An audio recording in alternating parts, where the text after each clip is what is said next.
How's it going, Yankee fans? Welcome back to Fireside Yankees with your boys, Alex and Ryan. And right now we are discussing Carlos Rodon. Now, Jack Curry of Yes Network just said like an hour ago that the Yankees have been on Carlos Rodon for a couple of weeks now. They actually tried to get him at the trade deadline, which is news to me. I don't know if you knew that, but I heard that and I was like, I had no idea. I know they're looking at Pablo Lopez. I did not know that they had Carlos Rodon in their sights from the Giants, which is really interesting, meaning they've been looking at him for, if not weeks, definitely months now. So now that he's a free agent, he's looking for a deal 5 to 6 years, $30 million per season, around that number. Obviously, you look at his stats, you see he pitched a career-high 178 innings this past season. So there may be some concerns with longevity and some injuries in the past, but he's pitched over 100 innings in the past 2 seasons, and I kind of feel like the Yankees know he's okay. Like, I think there's going to be some mitigating of fatigue at some point, especially over the next couple seasons, especially if they sign him.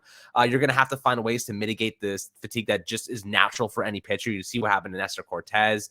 Really lost a lot of his velocity during the postseason. But for a guy like, and even Montez too, but for a guy like, Carlos Rodon, you got to have some ways to do that, whether it's utilizing Clark Schmidt or Domingo Germán. The Yankees have arms to kind of mitigate that fatigue for some of their bigger pitchers. But, you add Carlos Rodon to the mix, you have one of the rotations in baseball. It's not even a question. Ryan, I know you're really, really, really like the aspect of this, the prospect of bringing in Rodon.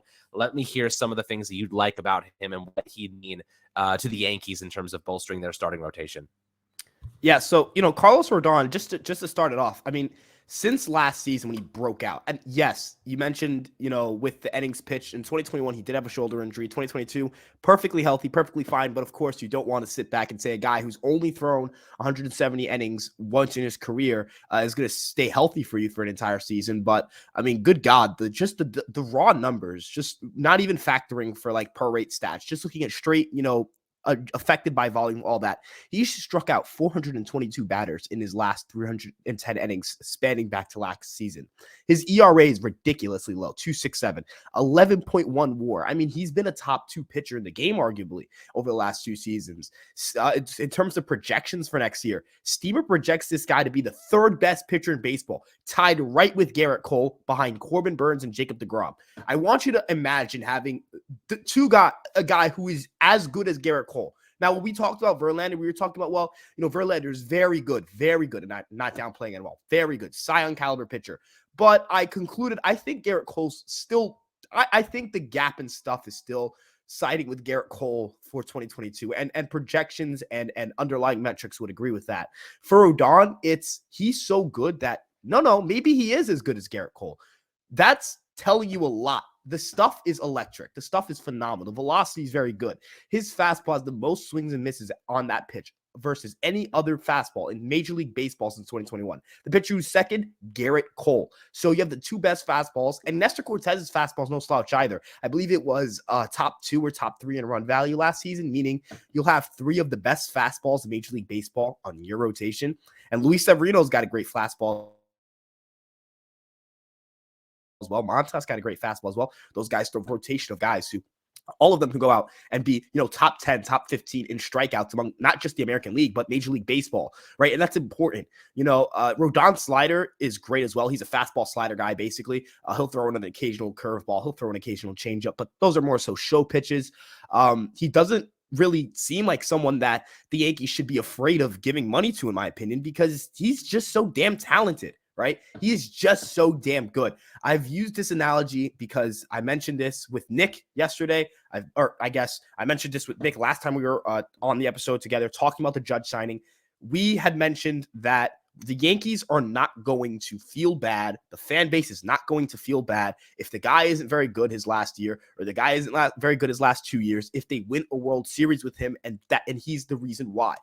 Mark Teixeira's contract, albatross towards the end. Does anyone care? Alex Rodriguez's second contract, albatross towards the end. He got cut mid-season. The Yankees had to pay, I believe, in 2016 and 2017, and just an unreal amount of money for a guy that's a play. No one cares. No one cared. No one cared when CeCe. You know what? Looking back on it, does anyone really say, oh man, we signed CeCe, but from 2013, 2015, he wasn't that good. So maybe if we signed a different guy, we would have had better value. No one cares. All right. You are not winning a World Series championship. You're not winning a banner. You don't get a banner. You don't hang a trophy, hang a banner, get a trophy for wins above replacement for $1. You get trophies based on wins. How do you get wins? Accumulating as many good players as possible. What's a great way to look at good players? WAR. So you're trying to just get as much WAR as possible because a bunch of WAR leads to a bunch of wins, which leads to a World Series title. Carlos Rodon is that guy. Carlos Rodon is a cold-blooded killer. If you look at that dude on the mound, I mean, he tells guys, he strikes a guy out, he's telling them to shut up. He tells a guy out, tells him to sit down. He's got that fire on his mouth. He's just like Garrett Cole in that regard. And you need a guy like that in the postseason to be on your side so that you can go out and shut down anyone in the postseason. I mean, when you say it like that, it sounds like a great acquisition that the Yankees should definitely be considering here. But I'll tell you what, like you said, he mirrors or he mimics Garrett Cole's numbers, if not better, right? If you add an arm right now, if the Yankees went into the regular season with Cole, Nestor Cortez, Luis Severino, Frankie Montas, and, maybe Clark Schmidt, Herman kind of mixed in, I'd be like, we can win with that rotation. We can win. That's a decent rotation. It's not elite. It's not bad. It's probably good. I'd say it's a good rotation. You add Carlos Rodon to that mix, you have an elite rotation, right? You have two aces who, if you mitigate those innings properly for a guy like Rodon, you're going to have an ace during the postseason. They have to be careful. They have to manage it correctly. But if you do, figure that out, ace. Frankie Montas, down on the guy. That's exactly where we want him to be. I love the fact that everyone's down on Frankie Montas because if he doesn't end up sucking next year and he ends up pitching like the version we saw in Oakland, this rotation from elite to the best in baseball, bar none. You know what I mean? Frankie Montas is the difference between like just ridiculously good and really freaking good. You know what I mean? So this unit right now, the potential, keep in mind, guys, Luis Severino just went his first full season in 3 freaking years coming off of 2 Tommy John surgery. This is a guy who just pitched 1 full season. He's going to come back. He's back in the mix. We're confident in him again. That's amazing. We know what he can offer us. Mr. Cortez, God to help his soul get any better than he already is. The lefty slinger, the people's ace. The guy showed us that he can be an all-star. You know what I mean? You look at all the pieces the Yankees have. Garrett Cole, by the way, one of the worst seasons he's had probably in the last 5 years regarding ERA specifically. If he turns that around, get back to where we normally see him in the low 3s, this rotation could be one of the best, not only in the league, but in the history of the Yankees. And I think that's possible with Rodon in the mix here. And for $30 million a year, look, guys, here's the payroll situation for the Yankees right now, right? They were at $263 million in active total payroll in 2022, right? They're $20 million away from reaching that number now. And you have that freaking albatross of Josh Donaldson and Aaron Hicks on the roster still. Donaldson's gone next year. $21 million, kiss it goodbye. Hello, Carlos Rodon. Take that money. You can go into the second tier tax threshold.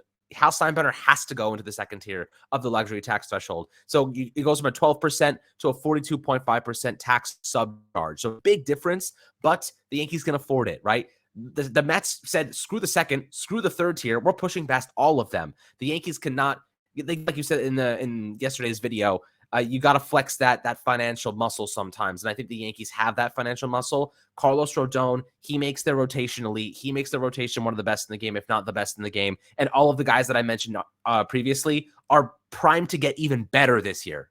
They're primed to take a step forward. Severino had ups and downs. He looked like he was getting back in the mix of things. He looked like his shoulder needed a little bit of time needed some workload management. This is a team that knows what they need to do to keep the guys fresh. And I think that was a big step forward into helping them get even better. And Rodon, I mean, the guy, look, 5-6 years, $30 million a year. He's getting, $6-7 million less than Cole for a guy who's arguably at the same level as Cole right now. Maybe not longevity or innings wise, but stuff wise when he's actually playing. You can't, he's pitched more than Jacob deGrom, and these guys had a lower ERA than deGrom did this past season. So, I'm not saying he's better than deGrom. I think deGrom healthy is the best pitcher in the game, but you look at what Rodon can do for you. 4-seam fastball slider combination, those primary pitches, they're both elite pitches. I think, mistake me if I'm wrong, but I think that his slider generates 54% more horizontal movement than the average, something like that. I think I was writing about that. I think that's accurate. It's really close to that. You're not going to find many guys that have that type of horizontal movement. I guess would you label that a gyro slider? So what makes it so like unique is that so it gets 8 inches of horizontal sweep, which is more than a gyro slider. Doesn't make it a sweeping slider, but it's thrown at nearly 86 miles an hour. So typically when we're at that 86 mile per hour range, mid 80s slider, that's gyro. So more drop, not as much sweep. So his slider is a complete unicorn pitch, which is why it's 54% more than the average pitch. And then it still gets a ton of drop. Sweeping sliders tend not to get as much drop. It still gets 8% more drop than the average slider thrown at that velocity. So it's a unique pitch. It is definitely what you would count as a different slider than most, right? It's actually, I would say you would try to label it close to Garrett Cole's, but Garrett Cole's throws is a little bit harder and the movement's a little bit different on his. So, as you mentioned with Rodon, the fastball, the sliders, it's a unique pitch, and that's not even his best pitch because his fastball is his best pitch. So,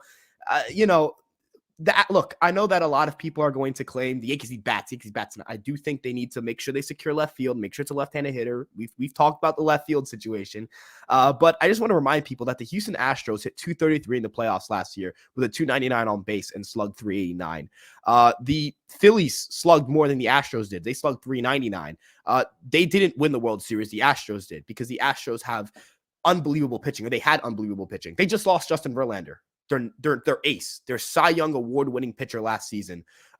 You have an opportunity here to take what they just did to everyone in the league, and they dismantled everyone in the postseason. Lost 2 postseason games. Two postseason games. All right, the Yankees lost 2 postseason games to the Cleveland Guardians. Okay, so they dominated everyone they played, and they did it through pitching. The Yankees can do the same exact thing, and I'd argue with even better pitching. So before you get here and say in the comment section, oh, how is he gonna help hit Astros pitching?